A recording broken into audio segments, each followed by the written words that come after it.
अजित पवारांच्या विमानाचा मोठा अपघात झाला. अजित दादांचं विमान कोसळलं आणि त्यामध्ये 4 लोकांसोबत अजितदादांचा सुद्धा मृत्यू झाला.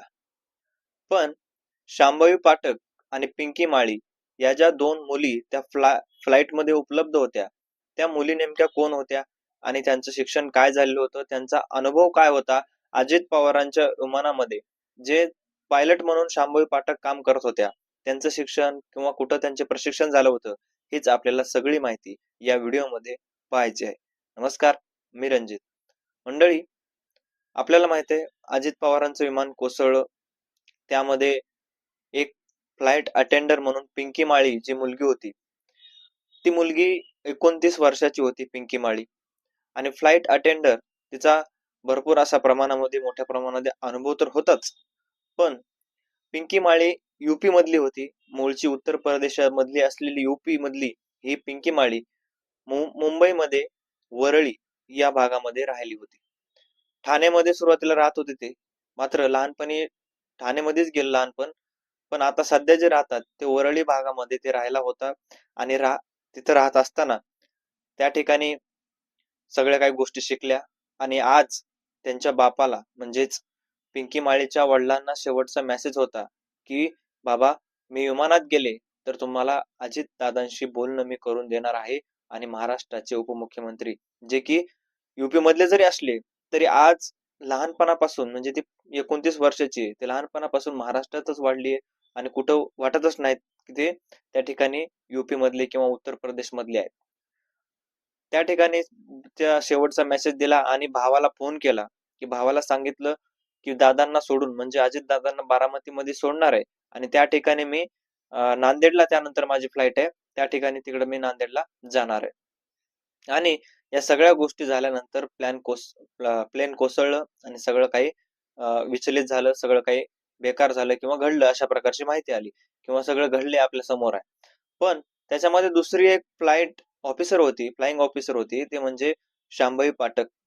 या शांभवी पाठकचा सुद्धा शिक्षण या ठिकाणी ते प्रॉपर मुंबईचे शांभवी पाठक, मुंबईमध्येच जन्म झाला, मुंबईमध्येच वाढली, मुंबईमध्येच राहिली. त्यानंतर शिक्षण तिथं अकॅडमीमध्ये त्यानं घेतलं आणि त्या ठिकाणी काही प्रशिक्षण घेण्यासाठी न्यूझीलंडला शांभवी पाठक गेली. न्यूझीलंडमध्ये प्रशिक्षण घेतलं, सगळं काही चांगलं झालं. आता त्या ठिकाणी मुंबईमध्ये आली, मुंबईमध्ये आल्यानंतर मुंबईच्या अकॅडमीमध्ये त्यानं शिक्षण घेतलं, परत ट्रेनिंग घेतली आणि तिला त्यानंतर प्रायव्हेट जॉब ती करू लागली. आता या प्रायव्हेट जॉबमध्ये अजित पवारांचे विमान उडवण्याची संधी मिळाली. त्यानंतर बऱ्याच आधी विमान उडवले, असं नाही की उडवले नाहीत किंवा काय पहिल्यांदाच अजित पवारांचे विमान उडवत होते किंवा काय करत होते. अजून एक ऑफिसर होते, त्यांचं सुद्धा भरपूर योगदान आहे आणि त्यांनी सुद्धा मोठ्या प्रमाणामध्ये विमान चालवण्याचा त्यांना अनुभव आहे. आणि या ठिकाणी शांभवी पाठकला सुद्धा अशा प्रकारचा अनुभव होता. 25 वर्षाचीच शांभवी पाठक होती आणि त्यानंतर यांचं जे होतं विमान कोसळलं आणि कोसळल्यानंतर या सगळ्या गोष्टी घडल्या. मात्र कुठंतरी त्यांच्या परिवाराला सुद्धा मोठं दुःख आहे की आपल्या मुली ज्या तरुण होत्या आणि शेवटचा मेसेज देऊन गेल्या होत्या. पिंकी माळीचं तर मॉडेलिंग मध्ये शिरायचं होतं पिंकी माळीला, मात्र त्याच्या वडिलांनी शिरू दिलं नाही. त्याचे वडील म्हणले, नाही, आपल्याला काहीतरी चांगलं करायचंय, उगाचच आपल्या कुठंतरी मानवरी करायचं, असं काम काहीतरी करायचंय, अशा प्रकारचं त्याच्या वडिलाचं म्हणणं होतं. मात्र त्यांचे वडील आज रडत होते आणि सांगत होते की माझं चुकलं. ज्यावेळेस माझी मुलगी मला म्हणत होती की मला मॉडेलिंग मध्ये शिरायचंय, त्यावेळेस मला शिरू दिलं नाही. आणि आज कुठंतरी वाटलं मला की मला खूप अभिमान वाटायचा, एखाद्या झोपडीमधून येऊन जी मुलगी आज वर जाते, एखाद्या झोपडीमधली मुलगी आज मोठमोठ्या नेत्यांसोबत हिंडते, मोठमोठ्या नेत्यांसोबत फोटो काढते, बोलणं होते आणि रोजचं उठणं बसणं हे मोठमोठ्या नेत्यांसोबत आहे, अशा प्रकारचं त्या बापाला वाटायचं. मात्र आज जी घटना समोर आली ती अतिशय दुर्दैवी आणि दुःखद घटना आहे.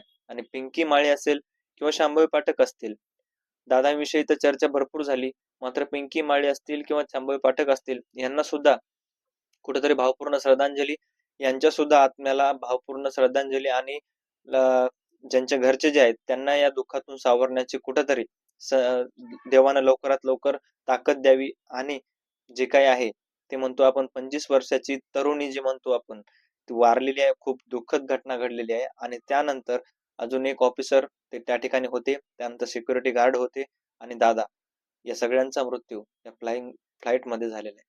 मित्रांनो, तुम्हाला काय वाटतं या सगळ्या गोष्टीबद्दल? तुमचं मत आता नक्की कळवा आणि भावपूर्ण श्रद्धांजली तुम्ही कमेंटमध्ये लिहू शकता. धन्यवाद.